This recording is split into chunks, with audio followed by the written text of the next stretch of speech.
that episode though. So what's up guys, today I'm review from Naruto Shippuden episode 345. Now Obito, this one was about basically Obito again, flashback to whenever Obito was like just like stuck in there with Madara whenever he was trying to get his body up and working so he can get back to Obito to Kakashi and Ran. Now it did show like him doing a bunch of basically exercises to get his body able to withstand actually the force he put on himself. So even when he got done with that, he just like you just laying there. Then he heard about Kakashi and Ran being in trouble. He punched that rock, and then all his work he put into that just gone. But still, it was just messed up how he punched that rock, and then his whole arm just fell off basically. So that part was great. We also had some explanation on where the Zetsus actually came from. Now I didn't really know this in the manga, but apparently they came from the Gedomazu, which basically just like a ball, artificial humans who can move through the earth. They have great vocabulary. They can't poop, which was like a joke in that freaking episode, which was great though. And they can't, and like a whole bunch of stuff. So apparently they are strong as fuck. Okay, they can crush boulders and all that kind of stuff. I don't see how artificial humans from the Gedomazu can actually do that. I mean, I know it's like a huge statue of chakra, but still, that was great. So that's where basically Zetsu originated from. But like, if you think about it, Zetsu isn't even that freaking strong though. I mean, like he's a bit strong, but he isn't that strong. Okay. So my question is, where did all these Zetsus go? I mean, like right now there's only 2 Zetsus that can actually. Well, they did multiply, but they aren't like these other different kinds of Zetsus. Like each of them had their own appearance to them and everything. So moving away from that, whenever Obito got out of the cave, he was basically just going to find Rin and Kakashi, and then he started seeing these stuff about Rin dying, and it's like then when he got out onto the field, just seeing Rin getting chidoried by Kakashi. And that look of betrayal though. At look of betrayal, Rin just freaking fell out. And now, in my opinion, that moment did portray well in the anime.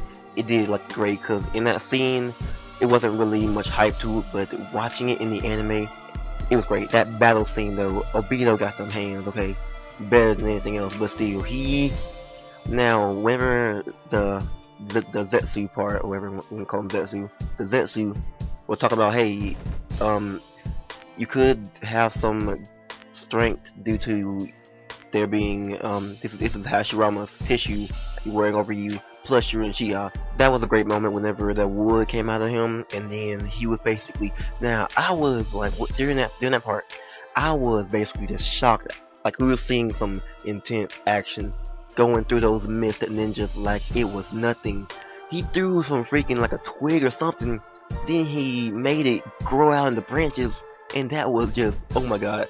It was like a lot of blood in that scene though. It was great, and just seeing Obito do that, cause I'm guessing that he was able to do it due to the fact that it was Senju plus Uchiha chakra mixed together, since he was basically wearing it over him, and how he was able to basically manipulate the wood so that he could, just grow spikes and just wreck the fuck out of everyone standing between them.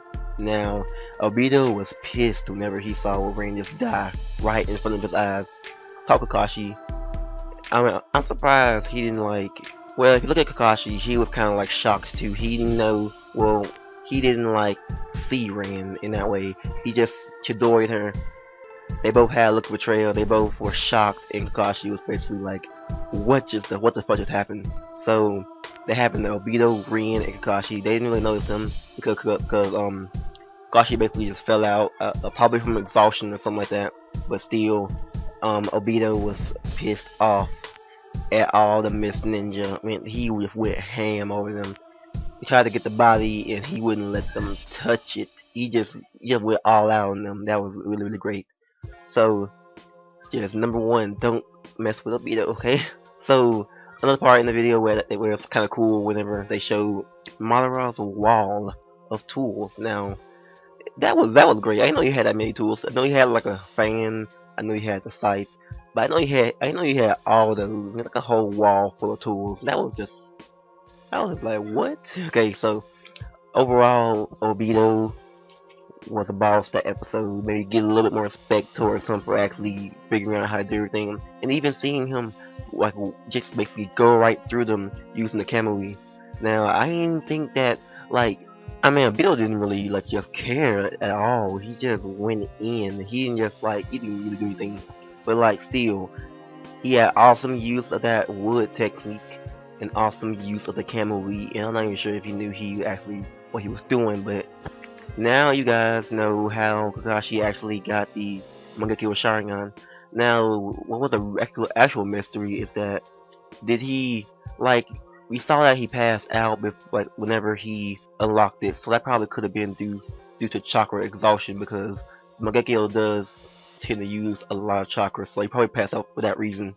Therefore, he didn't really find out about it until Shippuden, so that kind of explains it, like how basically his chakra wasn't good enough back then to actually use Mangekyo. Therefore, he just passed it on as his new Sharingan in Shippuden.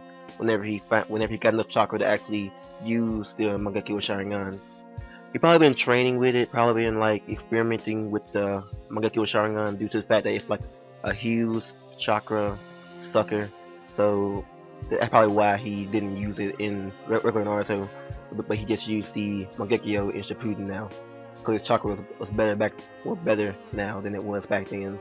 So that does explain a lot. I mean, if I think about it, it does make sense and everything. So that is how Kakashi unlocked the Mangekyo Sharingan. You kill a friend and you gain the Mangekyo, and due to the fact that he had one of the Sharingans and Obito had the other, then they both unlocked it at the same time because they both saw Ren die.